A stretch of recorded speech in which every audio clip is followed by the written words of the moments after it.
예. 어느 한 사람이 하나님 앞에 열심히 아주 기도를 올리고 있었습니다. 그 기도의 내용은 이런 것이었습니다. 하나님, 정말입니다. 하나님께서 정말 나에게 10만 불을 주시면 내가 하나님께 10의 1조, 아니 10의 2조를 기꺼이 주님께 드리겠습니다. 하나님, 거짓말이 아닙니다. 정말입니다. 저에게 주시면 2만 불을 교회에 헌금하겠습니다. 만일 제 말이 못 믿어오시겠다면 2만 불을 미리 떼시고 8만 불만 주십시오. 여러분, 혹시 여러분들도 신앙생활을 하시면서 이런 식으로 하나님과 딜을 하는, 또 협상을 하는 그런 식의 신앙생활을 하고 있지는 않습니까? 마치 하나님께서 우리로부터 10,000불이나 20,000불이나 뭔가 떼어먹기를 안달이 나신 분으로 우리가 생각을 하고, 우리는 신앙적으로 남들보다 많이 냈다는 나름대로의 생색은 다 내고, 자기의 채우고 싶은 욕심은 있는 대로 다 채우는 그런 식의 신앙생활을 하지는 않습니까? 여러분 삶을 한번, 신앙생활을 한번 잘 들여다보시고 나도 그와 비슷한 부분이 있지 않나 오늘 한번 고민해 보시면서, 오늘 말씀을 통하여서 여러분들의 신앙에 또 수정해야 될 부분들이 있다면 고민하시면서 여러분들이 올바른 신앙의 길로 여러분들이 행하실 수 있기를 바랍니다. 오늘 여러분들과 함께 읽은 이 8절 9절은, 이 8절 말씀은 우리가 지금까지 살펴보았던 포도나무와 가지의 비유의 결론에 해당되는 구절이라고 볼 수가 있습니다. 우리는 먼저 이 결론 구절을 가지고 지금까지 우리가 살펴보았던 그 내용들을 먼저 간략하게 정리를 해보고, 그 다음에 우리가 나눌 주제로 들어가도록 그렇게 하겠습니다. 여러분들 신앙 인생 가운데 여러분들이 가지는 가장 궁극적인 목적이 무엇입니까? 우리 신자들의 인생의 가장 궁극적인 목적은 무엇입니까? 그것은 하나님께 영광을 돌리는 것일 것입니다. 이것은 우리가 흔히 일반적으로 표현하면서 우리가 말하는 내용이 아닙니까? 근데 오늘 9절에 보시면 너희가 열매를 많이 맺으면 내 아버지께서 영광을 받으신다라고 말합니다. 우리 신자들은 즉각적으로 생각하기를, 하나님께 영광을 돌리기 위하여서는 내가 열매를 많이 맺어야 되겠구나 라고 생각을 하고, 열매다운 것들을 찾아 그것을 실행에 옮기기에 바쁜 그런 신앙의 모습을 가지기가 쉽습니다.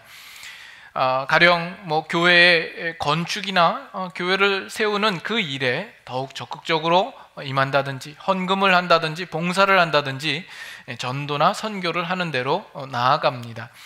이것이 전형적인, 또 전통적인 우리 신앙생활의 모습이고, 여러분들이 신앙생활을 좀 더 잘해야 되겠다, 좀 더 열심히 해야 되겠다라고 생각을 하면 항상 이런 방향으로 나아가곤 했을 것입니다. 그러나 여러분들이 저와 그동안 이 포도나무와 가지의 이 비유를 함께 나누는 동안에 이 문제가 결코 쉬운 문제가 아니라는 것쯤은 이제는 알아주셨으면 합니다. 오히려 이런 단순한 이해가 우리의 신앙을 엉뚱한 데로 몰고 갈 수 있는 그런 위험성이 자리 잡고 있습니다. 그리고 또 이 열매라고 하는 것도 하나님께서 바라시는 열매가 아니라 다분히 우리가 열매려니 하고 생각하고 우리 자신이 스스로 정한 것이 될 수도 있는 문제입니다. 그렇기 때문에 우리는 이 구절을 다시 한번 생각해 보아야 합니다. 너희가 열매를 많이 맺으면 내 아버지께서 영광을 받으실 것이다. 이 말은 100번 옳은 말씀입니다. 우리가 15장 1절 2절 말씀을 다시 한번 보시죠. 1절 2절 보시면, 나는 참 포도나무요 내 아버지는 농부라. 무릇 내게 붙어있어 열매를 맺지 아니하는 가지는 아버지께서 그것을 제거해 버리시고, 무릇 열매를 맺는 가지는 더 열매를 얻게 하려 하여 그것을 깨끗하게 하시느니라. 여기 보면 아버지를 농부라고 설명을 하고 있죠. 그리고 그 농부는 포도나무를 향하여서 많은 노력과 열심과 정성을 쏟습니다. 그래서 필요 없는 가지는 제거해 버리고 또 그 가지들을 깨끗하게 합니다. 깨끗하게 한다라는 것은 가지치기를 하는 것이죠. 추림을 하고 푸른을 하는 어떤 그런 모습입니다. 농부는 그 일들을 왜 하죠?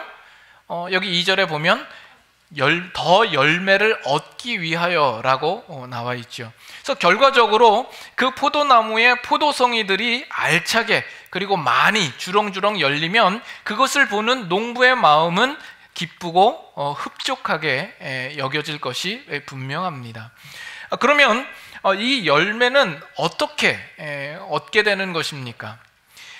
구약 이스라엘 백성이나 유대인들 그리고 신약 성경의 바리새인이나 예수님으로부터 책망을 받는 여러 종교 지도자들은 생각하기를 우리 스스로가 나무가 되고 우리 스스로 힘내어서 하나님이 원하시는 열매를 얼마든지 맺어드릴 수 있다라고 생각을 하고 있었던 것이죠. 그러나 성경이 지적하는 것은 우리 인간이라고 하는 존재는 죄성이 가득하여서 이미 병든 나무이기 때문에 그 나무로부터 좋은 열매를 맺을 수 없다라고 지적을 하고 있습니다. 이 사실은 구약 성경의 이스라엘 백성의 역사를 봐서도 그렇고 우리 전 인류의 역사를 봐서도 명백하게 증명되는 것입니다. 인간은 선하지 않습니다.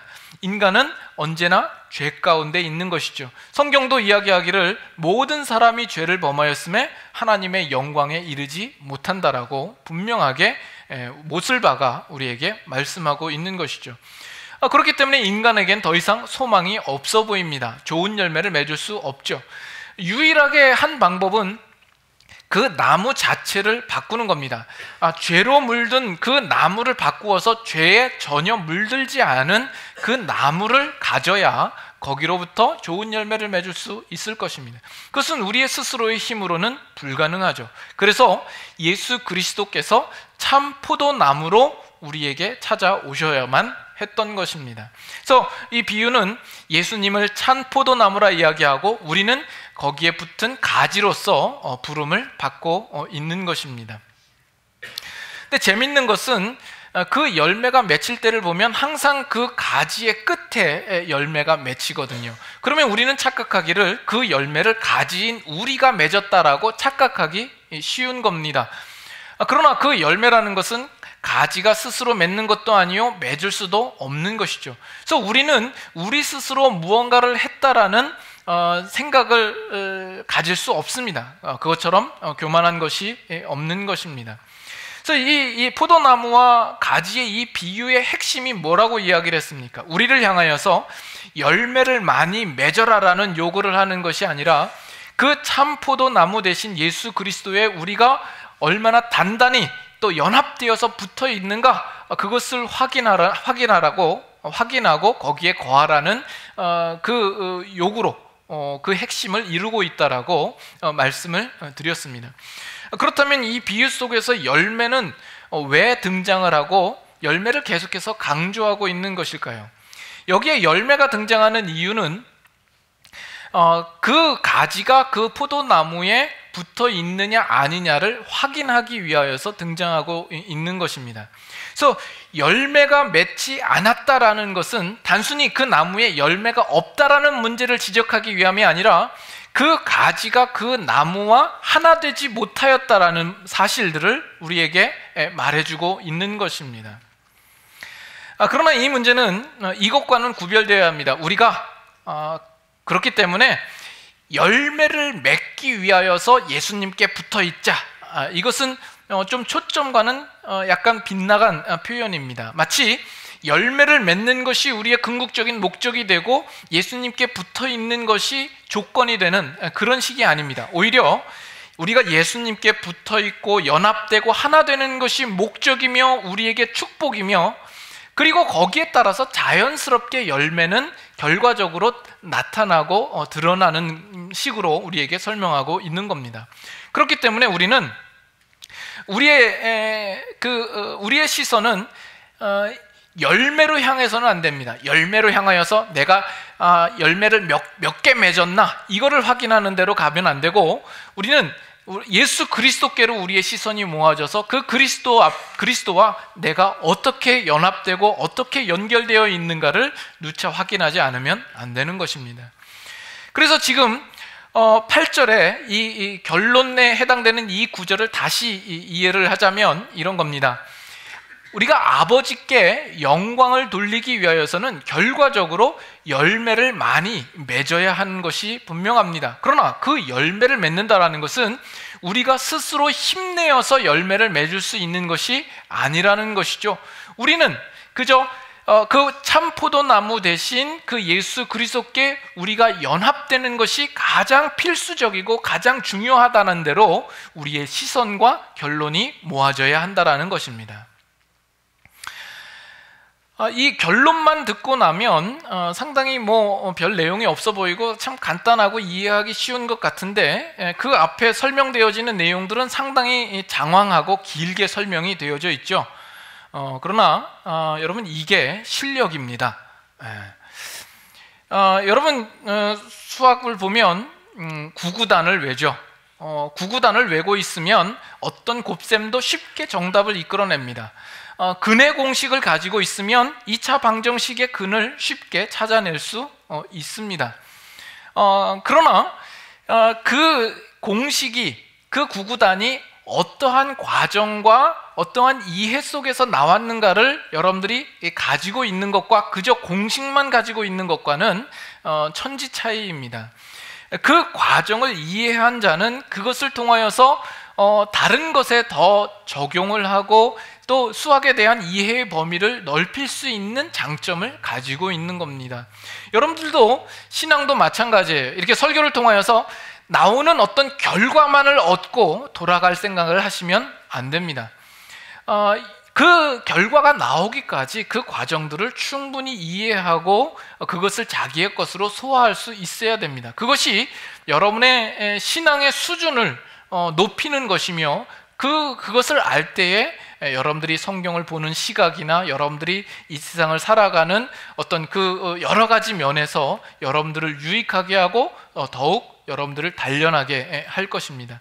그래서 어떤 면에서는 이렇게 설명하는 것이 여러분들의 신앙 실력을 높이기 위하여서 제가 이런 말씀을 길게 또 장황하지만 또 분명하게 여러분들에게 말씀을 나누고 있는 겁니다.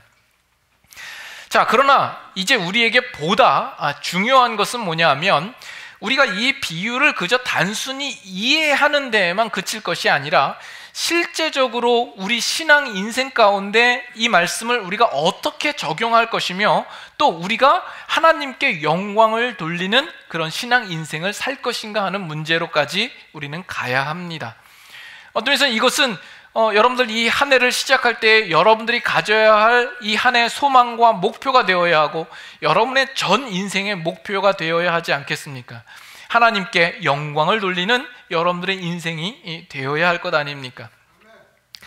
지금 예수님께서 이 비유를 통하여서 하시는 말씀은 신자된 오늘 신앙생활을 하고 있는 우리들에게 강조하면서 요구하고 있는 삶이요, 또 예수님께서 오실 때까지 우리가 마땅히 감당해야 할 신자의 성화의 삶인 줄 압니다. 뭘 보면 더 분명하냐면, 지금 예수님께서 이 제자들에게 지금 일컫는 그 시점이 예수님이 제자들을 처음 만나서 예수님을 믿게 하기 위하여서 지금 이 말씀을 주는 것이 아니라, 지금 이제 몇 시간 후면 예수님께서 십자가에 못 박아 죽으시고 부활하시고 승천하시게 됩니다. 그 이후에 이 세상에 남겨질 그 제자들을 향하여서 이 말씀을 하고 있다는 것은, 예수님이 오시기까지 이 땅을 살아가고 있는 그 모든 제자와 신자들이 그 말씀을 따라서 순종하고 살아야 될 것을 우리에게 분명하게 지금 말씀하고 있는 것이다라는 거죠.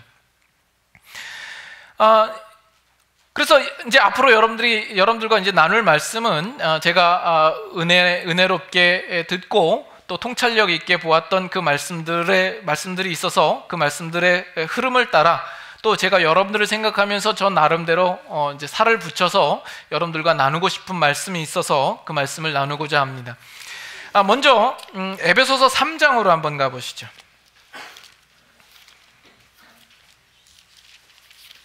에베소서 3장을 가시면 우리가 요한복음 15장에서 보았던 것과 비슷한 어떤 구조를 우리가 한번 볼 수가 있습니다. 에베소서 3장 17절에서 19절까지입니다. 17, 18절은 제가 읽고 19절은 같이 한번 읽도록 하겠습니다. 믿음으로 말미암아 그리스도께서 너희 마음에 계시게 하시옵고 너희가 사랑 가운데서 뿌리가 박히고 터가 굳어져서 능히 모든 성도와 함께 지식에 넘치는 그리스도의 사랑을 알고 그 너비와 길이와 높이와 깊이가 어떠함을 깨달아 하나님의 모든 충만하신 것으로 너희에게 충만하게 하시기를 구하노라. 네. 여기 보면 19절에 뭐라고 이야기를 하냐면 하나님의 모든 충만하신 것으로 너희에게 충만하게 하시기를 구하노라. 여러분, 이것이 요한복음 15장의 표현으로 하면 열매를 많이 맺는 것으로 표현할 수 있습니다. 왜냐하면 이 나무의 충만함이라고 하는 것은 그 열매로 표현되고 증명되기 때문에 그렇습니다. 그런데 그 충만함에 이르기 위한 조건으로서 뭐라고 이야기를 하냐면 17절에 믿음으로 말미암아 그리스도께서 너희 마음에 계시게 하시옵고 이렇게 나옵니다. 지금 이 에베소서는 사도 바울이 에베소서 교회에게 편지를 쓰는 것입니다. 그 대상은 이미 예수 그리스도를 믿고 있는 성도들입니다. 그들에게 이 편지를 쓰고 있고 그들을 위하여서 간구하는 내용인데 그 내용 속에 그리스도가 너희 가운데 너희 마음에 계시게 하시옵고라는 간구를 하고 있어요. 이미 그들이 예수 그리스도를 믿는다고 하면 이미 그리스도께서 그들 안에 계신다라고 거하신다라고 생각을 할 수 있는데 거기다가 지금 사도 바울은 그리스도께서 너희 마음에 계시게 하시옵고 라는 간구를 또 하고 있다라는 겁니다. 이런 비슷한 내용을 요한계시록에 가면 또 우리가 한번 찾아볼 수 있습니다. 요한계시록 3장 요한계시록 3장 20절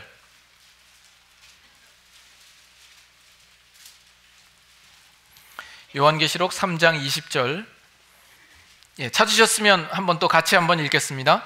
볼지어다 내가 문 밖에 서서 두드리노니 누구든지 내 음성을 듣고 문을 열면 내가 그에게로 들어가 그와 더불어 먹고 그는 나와 더불어 먹으리라. 보통 이 구절을 그 전도용으로 많이 사용하곤 했습니다. 불신자들을 만나면 예수님께서 지금 당신의 마음의 문을 두드리시고 있습니다. 당신이 그 마음 문을 열면 예수님께서 들어가셔서 당신과 함께 교제를 나누시겠다고 합니다. 오늘 마음 문을 여시고 예수님을 영접하십시오. 예수님을 영접하시고 신자가 되십시오. 이런 식으로 전도를 합니다. 그러나 이 구절은 지금 불신자들을 향하여서 하는 구절이 아니라 지금 교회를 향하여서 예수님께서 말씀하시고 있는 구절입니다. 라오디게아 교회를 향하여서 하시는 말씀이죠. 이미 예수 그리스도를 믿는 성도들이라면 이미 예수 그리스도께서 그 안에 있다고 우리가 생각할 수 있는데 지금 예수님께서 문을 두드리시고 있고 그 문을 열면 내가 들어가겠다라고 말씀하고 있는 거예요. 그래서 어떻게 생각하면 좀 이상한 모양새가 됩니다. 예수님을 믿기는 믿는데 그 안에 예수 그리스도가 계시지 않은 것 같은 어떤 이상한 모습을 우리가 상상하게 됩니다. 이 부분을 이 라오디게아 교회가 지금 현재 가지고 있는 현실적인 문제들을 통하여서 우리가 생각해 볼 수 있습니다. 이 라오디게아 가지고 있는 문제가 뭐냐면 15절을 보시죠. 15절을 보시면 내가 내 행위를 아노니 내가 차지도 아니하고 뜨겁지도 아니하도다. 내가 차든지 뜨겁든지 하기를 원하노라. 내가 이같이 미지근하여 뜨겁지도 아니하고 차지도 아니하니 내 입에서 너를 토하여 버리리라. 그래서 이 라오디게아 교회를 향한 예수님의 지적은 뭐냐면 그들이 예수님을 믿기는 믿는데 지금 믿는 둥 마는 둥 아주 흐지부지하게 믿고 있는 그들의 상태를 지금 지적하고 있는 내용인 거죠. 8절, 17절을 가면 그 부분들을 보다 구체적으로 이렇게 설명을 하고 있습니다. 내가 말하기를, 다 같이 한번 읽을까요? 나는 부자라 부요하여 부족한 것이 없다 하나 내 곤고한 것과 가련한 것과 가난한 것과 눈먼 것과 벌거벗은 것을 알지 못하는도다. 이 라오디게아 교회는 상당히 물질적으로 풍요했던 것 같아 보이죠. 그래서 그들 스스로도 말하기를 나는 부자라 부요하여 부족한 것이 없다라고 이야기를 합니다. 그들이 가진 그 물질적인 부요함을 하나님께서 주셨다라고 생각을 하고 그것을 축복으로 여겼을지 모릅니다. 그러나 거기에 대한 예수님의 지적은 네가 곤고하고 가련하고 가난하고 눈멀고 벌거벗었다라고 지적을 하고 있는 것이죠. 우리가 여기서 한 가지 짚고 넘어갈 것은, 여러분, 이 문제가 오늘날 우리들의 문제는 아닌가 하는 겁니다. 이걸 보면 꼭 우리 한국 교회의 모습과 비슷하다라는 생각을 해봅니다. 그 한국 교회 내에는 우리 이민 교회도 포함되어 있겠죠. 미국 교회는 어떠냐?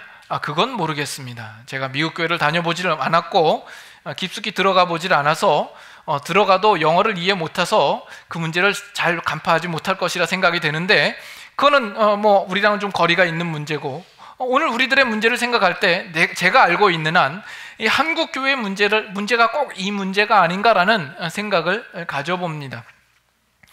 오늘날 한국 교회는 상당히 부유하고 또 부자입니다. 경제가 발전하면서 한국 교회도 많은 부를 누리게 되었고 그것을 축복이라고 여기고 있습니다. 그러나 그 안에 예수님께서 지적하시는 이 문제가 고스란히 드러나고 있지 않습니까? 가련하고 가난하고 눈멀고 벌거벗은 그런 모습들이 있습니다. 예전에 한국의 교회는 보통은 다 천막 교회로 시작을 했습니다. 천막 교회로 시작을 했지만 이제 시간이 지나면서 번듯한 건물이 올라서고 예배 드릴 수 있는 장소만 있어도 그것으로 감격했던 그런 시절이 있습니다. 오늘날 가보면 교회들마다 아주 번듯하고 웅장하고 아주 크기가 엄청납니다. 그러나 그 안에 정말 천막을 치고 신앙생활을 했던 그 초심을 더 이상 찾아볼 수 없는 그런 안타까운 현실을 보게 되는 거죠.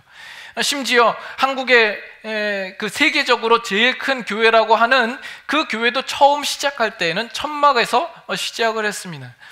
그러나 그 교회가 커지자 얼마나 많은 문제들이 일어나고, 최근에는 그 교회 개척한 목사님이 은퇴하면서 얼마나 그 여러 가지 비리의 문제로 시끌벅적한지 여러분들도 아시지 않습니까? 600억, 800억, 비리와 횡령 혐의로 피소되고 이런 일들이 일어나는 것을 보게 됩니다. 그것이 정말 사실인지 아닌지는 저는 잘 모르겠습니다만 교회 안에 그런 몇백억에 남아 돌아가는 돈이 있다라는 것 자체가 참 이해가 안 되는 겁니다. 지난주 뉴스에도 보면 모 목사는 신학교 총회장이고 이사장인데 그거를 횡령을 해서 카지노에서 노름을 했다라는 어떤 기사가 뜬 걸 봅니다. 그것도 사실인지 아닌지는 모릅니다. 그러나 지금까지 교회가 커지면서 교회의 여러 가지 비리와 돈의 문제 때문에 얼마나 많은 문제들이 목사들에게 나타나고 있는지 모릅니다. 참 목사로서 부끄럽기가 짝이 없습니다. 한편으로는 참 여러분들은 좋겠습니다. 그럴 염려가 없는 목사가 있어서. 네. 그러나 제가 괜찮은 목사여서가 아니라 우리 교회는 그럴 건덕지가 없는 교회인 거죠. 시험을 줄 만한 여건이 되지가 않습니다. 그러나 차라리 그게 좋습니다. 저도 그런 시험이 있으면 어떻게 될지 저도 알지 못하는데 아예 그런 시험 들 만한 여건조차 만들어주지 않는 것이 오히려 더 편하고 더 축복된 것이 아닌가 생각을 합니다. 예, 저도 아멘입니다. 그러나 여러분, 그런 교회가 부하고 그 또 목사들도 부함으로 나타나는 그 문제를 볼 때에는 그 교회 안에 들어있는 신자들 안에서도 그 문제가 만만치 않을 것이라는 그런 생각이 들지 않습니까? 오늘날 우리 신자들은 상당히 부요합니다. 그 부요하다라는 것은 다 세상적이지 않습니까? 우리가 영적으로 부요한 대로 우리는 가 있지 않은 거예요. 그러면서 우리는 스스로 생각하기를 넉넉하다라고 생각을 하고 있는 것이죠. 우리 주신 그 말씀을 따라서 나를 견주어 보고 그것을 고민하고 회개의 자리로 더 이상 가는 모습을 볼 수가 없게 되었습니다. 우리 신자들이 가지고 있는 소원이라는 것은 뭐예요? 성경에 따른 그 약속이 우리의 소원이 되지 않고 모두 다 세상적인 것으로 우리의 소원을 삼고 있지 않습니까? 그렇게 되자 기독교는 그저 방법론이 되어버렸습니다. 우리가 예수님을 찾으며 주님 앞에 나아가서 기도하는 그 모든 것들은 세상에서 세상적인 욕심을 채우기 위한 하나의 방법이나 수단이 되어버렸지, 하나님이 뜻하시는 것과 하나님이 약속하시는 것을 추적하기 위한 방향으로는 우리가 나아가지 않더란 말씀이죠. 이것이 얼마나 안타까운 문제입니까? 그럼에도 불구하고 우리들은 그 일에 대하여서 안타까워하지 않습니다. 그것을 고민하지 않으며 그것을 회개할 거리로도 생각하지 않으며 그것을 두고 갈등하며 몸서리치지도 않습니다. 그리고 우리는 다 괜찮은 얼굴들과 표정들을 하고선 이 자리에 나와서 예배를 드리고 있지 않는가 하는 겁니다. 이런 얘기가 있나 봅니다. 아이가 공부를 못하는 거는 참을 수 있어도 공부를 못하는 게 당연하다라고 생각하는 것은 참을 수 없다. 근데 오늘 꼭 여러분들의 신앙이 그렇다라고는 말할 수 없지만 또 그것이 아니다라고도 말할 수 없진 않습니까? 우리는 이 교회 가운데에서 이런 문제들에 대하여서 분명하게 짚고 넘어가야 할 것이며, 교회는 이 문제를 돌이키고 그것을 수정하는 그 자리가 되어야 할 것입니다. 교회는 여러분들의 신앙의 모습을 점검하고 지적하고 그것을 깨닫게 하여서 돌이키게 하는 그 일들을 오늘날 교회가 해야 된다라고 봅니다. 오늘 나의 모습은 어떠한가? 내가 지금 무엇을 놓치고 있는가? 나는 지금 영적으로 가난한 상태에 놓여 있지 않는가? 내가 눈이 멀고 있지 않는가? 그래서 결과적으로 오늘날 내가 분명히 맺어야 할 열매를 맺고 있지 못하고 있지는 않는가? 매주마다 이 자리에서 강단에서 여러분들에게 말씀을 외치는 이 자리도 여러분들을 고치기 위하여서 이 자리가 있는 겁니다. 여러분들을 축복하고 여러분들을 잘되게 여러분들을 안심시키는 자리가 아니라 여러분들의 죄된 문제들을 하나님의 말씀을 통하여서 밝히 증거하고 여러분들의 눈을 뜨게 함으로써 여러분들의 가난한 모습과 벌거벗은 모습과 공고한 모습을 깨닫게 하여 돌이키게 하기 위하여서 제가 이 자리에 서 있는 겁니다. 어느 목사님이 설교 중에 이런 이야기를 하는데 저도 거기에 100% 동감하면서 여러분들에게 똑같은 요구를 하고 싶습니다. 매 시간마다 기도할 때마다 여러분들은 목사님을 위하여서 기도하죠. 목사님을 위하여서 기도함으로써 여러분들이 할 책임을 다했다라고 생각을 하고 여러분들 마음에 뿌듯하고 괜찮은 신자인 것을 스스로 확인하지 않습니까? 여러분, 제가 있는 이유는 그저 하나님의 말씀을 전달하는 통로에 불과합니다. 저는 마치 마이크와 같고 스피커와 같은 역할을 할 뿐입니다. 근데 여러분의 기도가 하나님, 이 마이크의 성능을 좋게 해주십시오, 이 스피커가 깨끗하게 해주십시오 라고 기도하는 것은 어떤 면에서는 의미가 없어 보입니다. 그래서 여러분들에게 부탁하는 것은 앞으로 저를 위한 기도는 중단해 주십시오. 우리 목사님 건강하게 해주십시오 이런 기도하지 마시고 오늘 그 말씀을 듣고 내가 깨우치게 해주십시오, 내가 변화되게 해주시고 내가 회개하게 해주십시오 라는 기도를 하시기를 원한다는 겁니다. 오늘날 이 라오디게아 교회와 같은 동일한 모습들이 오늘 교회와 우리들의 삶 가운데 나타나는 이유는 무엇입니까? 그 원인은 어디에 있습니까? 오늘 말씀을 통하여서 우리가 좀 더 확인해 보기를 원하는 겁니다. 우리의 신자의 인생이 하나님께 영광을 돌리는 인생이어야 할 것이고, 그러기 위하여서는 우리 가운데 열매가 나타나야 할 것입니다. 그 열매는 어떻게 우리가 맺을 수 있는 겁니까? 우리가 어떤 종교적인 일을 행하는 것이 아닙니다. 종교적인 의식을 행하는 것이 열매를 맺는 것이 아닙니다. 그리고 여러분 스스로 생각하기를 내가 주를 위하여서 무엇을 한다라고 생각을 하지 마십시오. 내가 주님의 뜻을 이루어 드린다라는 생각을 하지 마십시오. 제가 누누이 강조합니다만, 우리는 가지로서 참포도나무이신 예수 그리스도께 연합된 모습으로 있으면 열매는 자연적으로 맺히는 것입니다. 그 가지가 뭔가 주장하는 자세를 가질 필요가 없고, 그래서도 안 됩니다. 그저 가지는 그 나무가 가지를 통하여서 그 일을 하도록 자기 자신을 드리는 일이면 충분한 겁니다. 가지는 그 나무로부터 생명력 있는 그 영양분을 공급받아 그 생명력을 충분히 품고 있으며, 그것을 가지 끝까지 열매 맺는 자리까지 그것을 흘러보내면 되는 문제입니다.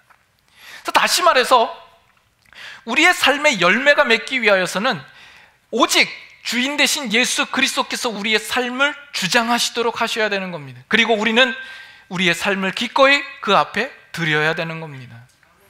그래서 아까 에베소서 말씀에 너희 마음에 그리스도가 너희 마음에 계시게 하시옵고라는 그 간구는 아직까지 내가 주인된 그 자리 가운데 예수 그리스도께서 오시어서 그가 주인 되시며 나를 주장하시며 나를 다스려 달라라는 그 간구일 것입니다.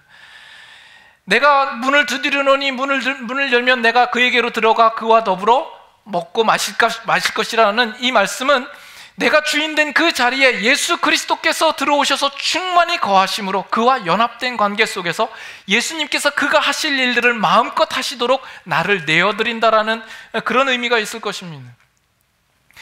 우리는 우리가 죽어져야 하며 예수 그리스도께서 사시는 그런 신앙 인생을 살아야 할 것입니다. 여러분, 골프를 같이 치시면 그 골프 경기를 누가 이깁니까? 좋은 골프채를 가지면 이깁니까? 무엇보다 선수가 좋아야 합니다. 그렇죠?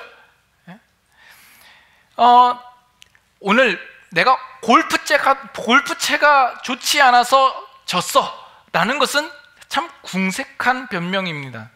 물론 실력이 동일한 수준에서야 어느 브랜드의 골프채를 가졌느냐는 뭐 조금의 차이가 있을지 모르지만, 고수들, 실력자는 도구를 탓하지 않는 법입니다.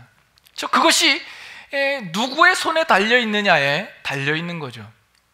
여러분, 다윗이 골리앗을 쳐 죽일 수 있었던 이유는 물맷돌이라는 아주 위협적인 무기를 갖고 있었기 때문이었죠? 그렇습니까? 그 물맷돌은 위협적인 무기라서가 아니라 누구의 손에 들려 있느냐의 문제입니다. 이것은 그 사건 속에서 또 하나 우리에게 주는 메시지는 뭐냐 하면, 이 다윗은 어떤 면에서 하나님의 손에 들려져 있는 물맷돌입니다. 그는 비록 어린아이지만 하나님의 손에 들려져 있기 때문에 그가 능히 골리앗을 무찌를 수도 있었고, 또 그가 하나님의 뜻을 온전히 행할 수도 있었던 것입니다.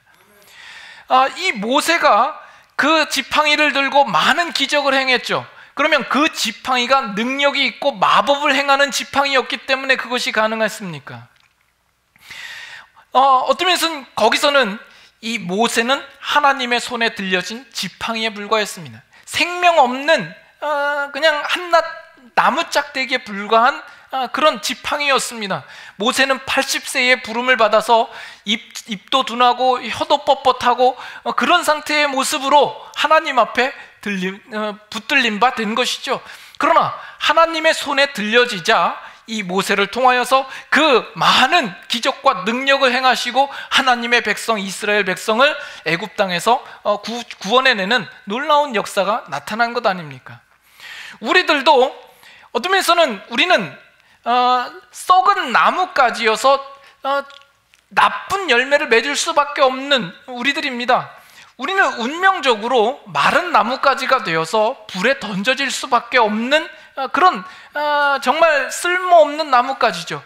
그 나뭇가지로 지팡이도 만들 수 없고, 이 포도나뭇가지로는 에스겔서 그 말씀처럼 옷을 거는 못을 만들 수도 없습니다.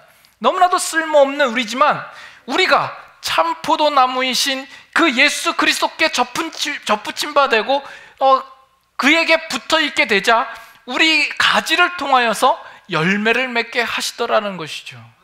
이 사실이 얼마나 놀라운 것입니까? 그러나 죄성 많은 우리들이 가지는 가장 큰 착각은 뭐냐면, 우리는 마치 우리 자신이 뭔가를 할 수 있다라고 생각을 하는 거죠. 내가 하나님께 뭔가를 바칠 만한 것이 있다라고 생각을 합니다. 아직도 내 안에는 뭔가 가치 있는 것이 있어서 하나님 앞에 드릴 만한 것이 있다라고 생각을 하는 것이죠. 근데 이것처럼 착각 중에 이런 착각도 없는 겁니다. 사실 우리는 우리의 신앙생활 속에서 내가 하나님을 위하여서 무엇을 한다라고 생각할지 모르지만, 우리는 하나님이 무엇을 원하시는지를 우리는 잘 모르고 있습니다. 내가 하나님 앞에 가치 있다라고 생각하는 것, 하나님께 유익할 거라고 생각하는 그 모든 것은 어떤 면에선 내가 스스로 그럴 것이다라고 생각하고 우리 스스로가 정한 것이 아닙니까? 이런 거죠. 하나님께 영광을 돌리는 방편으로서 내가 신자인 내가 사회생활 속에서 더 사람들에게 인정받게 해 주십시오 라는 기도를 하죠. 직장에서 내가 승진하는 것, 내가 사회 속에서 성공하는 것, 또 기도로 키운 내 자녀가 사회 속에서 더 잘되고 인정받고 성공하는 것이 하나님께 영광을 돌리는 것이다라고 우리는 생각을 합니다. 그러나 그것은 가만히 들여다보면 다 우리들의 자존심 때문에 나온 우리들의 논리이죠. 다 자기 욕심을 채우기 위한 방편이고, 다른 주위에 있는 사람들로부터 무시받지 않도록 하기 위하여서 나름대로 장착하는 자기만의 어떤 무기를 장착하는 어떤 목적으로서 우리가 요구하고 있는 것들 아닙니까? 그리고 우리는 거기에다가 신앙적인 명분을 갖다 대는 거죠. 하나님의 이름을 들먹이면서 우리는 그것을 요구하고 있는지도 모릅니다. 목사들도 그럴 수 있습니다. 목사들도 뭔가 큰 교회에서 목회하고 큰 사역을 하는 것이 하나님께 더 큰 영광이 될 거라고 우리는 그 생각을 하게 마련입니다. 그래서 목회를 하다 보면 안팎으로 무시를 당하는 경우가 있습니다. 밖에 나가면 어느 교회에 목회를 하십니까? 교세가 얼마나 됩니까? 이렇게 서로 비교되는 것으로 무시를 당하고, 교회 안에서는 말씀을 가르칠 때에 그 말씀을 듣지 않는 일에 대하여서 무시당한다고 생각해서 어떤 생각을 하냐면, 내가 유명한 목사가 아니고 큰 교회 목사가 아니어서 교인들이 그것을 순순히 받아들이지 않는구나라고 생각을 하고, 어찌든지 좀 더 큰 교회, 큰 사역을 항상 꿈꾸고 있는 거죠. 그래서 목회를 하더라도 어디든지 좀 더 좀 번듯한 교회의 자리가 나면 언제든지 뜰 준비를 하고 그렇게 목회를 할 수도 있습니다. 다 그렇다는 얘기가 아니라 일부 그런 목사가 있을 수 있다라는 것이고, 한두 번쯤은 누구나 그런 생각을 가질 수도 있다라는 점입니다. 어떤 면에서는 저도 목사 초년병 시절에는 어떤 그런 큰 목회를 꿈꾸고 있었는지도 모릅니다.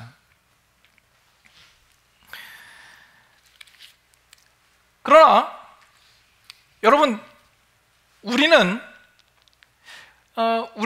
이런 생각을 항상 하기 마련입니다.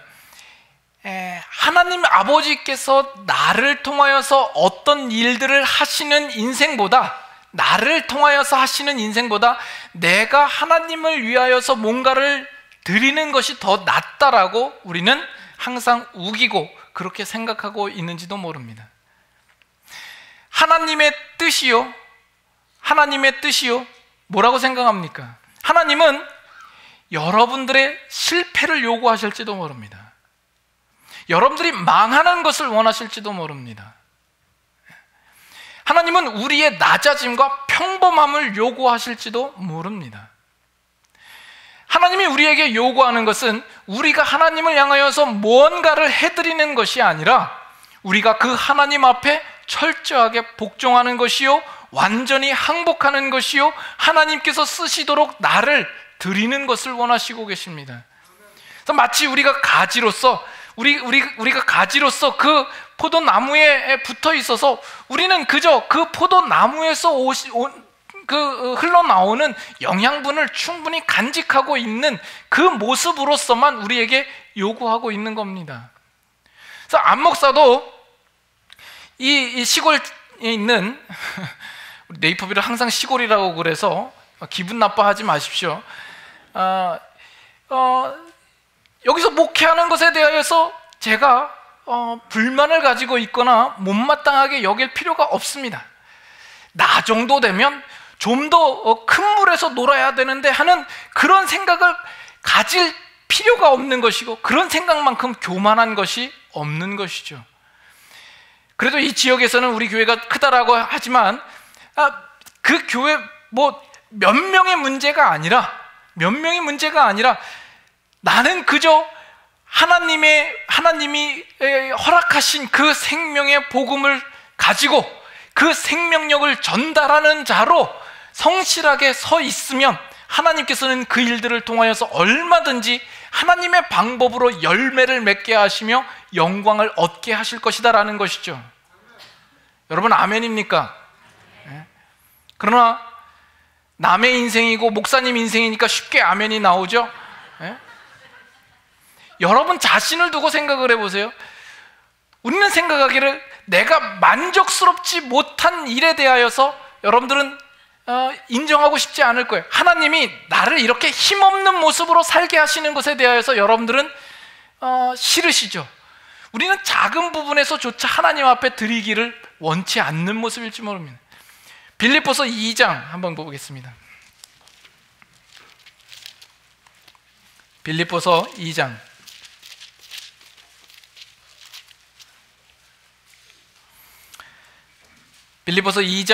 우리가 5절부터 8절까지 한번 교독하겠습니다. 우리가 잘 아는 말씀입니다. 2장 5절부터 8절까지 교독합니다. 너희 안에 이 마음을 품으라. 곧 그리스도 예수의 마음이니 그는 근본 하나님의 본체시나 하나님과 동등됨을 취할 것으로 여기지 아니하시고 오히려 자기를 비워 종의 형체를 가지사 사람들과 같이 되셨고 사람의 모양으로 나타나사 자기를 낮추시고 죽기까지 복종하셨으니 곧 십자가에 죽으심이라. 예수님께서 우리를 구원하시기 위하여서 인간의 몸을 입고 이 땅에 오셨습니다. 자기를 비하하시는 모습으로 오셨고 죽기까지 복종하셨으니 십자가에 죽으셨다라고 이야기를 합니다. 여러분, 그 예수님의 죽음은 얼마나 비참합니까? 얼마나 처절합니까? 얼마나 더럽고 치사한 죽음입니까? 그러나 하나님께서 그 일들을 기뻐하셨기 때문에 예수님도 그 일들을 기쁘게 받으신 것이죠. 그러나 세상의 눈으로 볼 때에는 그것은 실패한 모습이요, 그것은 망하는 모습이요, 그 죽어지는 것으로 어떤 열매가 나타나겠는가라는 그런 생각을 하게 마련입니다. 그러나 요한복음 12장 24절 말씀에 보면 한 알의 밀알이 땅에 떨어져 죽지 않으면 한 알 그대로 있고 죽으면 많은 열매를 맺을 것이라 말씀합니다. 예수 그리스도께서 십자가의 죽으심으로 말미암아 결국 하나님께서 맺고자 하시는 그 열매를 무성하게 풍성하게 영광스럽게 맺고 있는 것을 보지 않습니까? 이것이 열매 맺게 하시는 하나님의 방법인 겁니다. 그러나 우리는 이 방법이 우리에게 다가왔을 때에는 싫죠. 그걸 인정하기 싫죠. 몸서리 치면서 그것을 거부하고 싶죠. 우리는 한 가지 생각밖에 안 합니다. 우리가 이 세상에서 승리하고 성공하고 사람들에게 인정받으면서 하나님께 영광 돌리는 이 한 가지밖에 생각하지 못하는 거예요. 그러나 여러분 기억하십시오. 이 비유 속에서 우리는 그 참포도나무에 붙어져 있는 가지로 부름을 받았다라는 사실입니다. 그 가지가 드러나고 뭔가를 하는 것을 우리에게 요구하는 것이 아니라 우리는 철저하게 그 포도나무에 붙어 있어서 그로부터 나오는 그 영양분을 우리가 충분히 소유하며 그것을 가지 끝에 열매 맺는 자리까지 끊임없이 보내는 그 역할이면 충분한 것입니다. 여러분들이 그런 모습으로, 그런 인생으로 사신다면 여러분들이 이 세상에서 어떤 신분, 어떤 지위, 어떤 몰골로 살아간다 할지라도 하나님께서는 그 삶 속에 삶을 통하여서 열매 맺게 하는 일들을 이루실 것이요, 하나님께서 영광 받으시는 그 삶이 될 것입니다. 우리 송구영신 예배 때에도 그런 말씀을 나눴죠. 사도 바울의 인생을 보면 그 인생은 실패한 인생 같아 보여요. 언제나 쫓겨다니고 도망다니고 매맞고 다니는 인생입니다. 그러나 그 인생을 통하여서 하나님께서 그 영광이 실추되셨습니까? 오히려 그의 삶을 통하여서 많은 열매를 맺게 되는 것을 보지 않습니까? 사도 바울도 고백하기를 내 안에 사는 이가 그리스도니 나의 죽음도 유익함이라. 그 죽음조차도 유익하게 만드시는 하나님이신 거예요. 우리 한 구절만 봅시다. 고린도 후서 4장.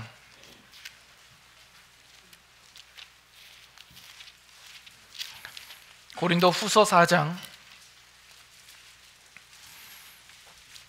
10절 11절 10절 제가 읽고 11절 같이 읽겠습니다. 우리가 항상 예수의 죽음을 몸에 짊어지면 예수의 생명이 또한 우리 몸에 나타나게 하려 함이라. 우리 살아있는 자가 항상 예수를 위하여 죽음에 넘겨지면 예수의 생명이 또한 우리 죽을 육체에 나타나게 하려 함이라. 우리가 죽음의 몸을 짊어지지만 예수의 생명이 나타난다 이야기를 합니다. 우리가 항상 예수를 위하여서 죽음에 넘겨지더라도 예수의 생명이 우리의 죽을 육체에 나타나게 되는 겁니다. 스데반이 돌에 맞아 아주 허무하게 죽었죠. 허무하게 죽음으로 의미 없는 인생이었습니까? 그 죽음이 오히려 초대교회에 얼마나 큰 복음의 열매를 나타냈습니까? 그 복음이 온 지역에 확산되는 귀한 열매를 맺지 않았습니까? 그래서 여러분께 이 신년 초에 제가 여러분들을 다른 것으로 약속드릴 것이 없습니다. 아무것도 보장할 것이 없습니다. 여러분들이 이 한 해 동안 예수님을 잘 믿고 섬기면 여러분들이 하는 일이 잘 되고 형통하고 축복으로 하나님께서 주실 것입니다. 이런 식으로 제가 목사된 양심으로 여러분에게 사기를 칠 수가 없습니다.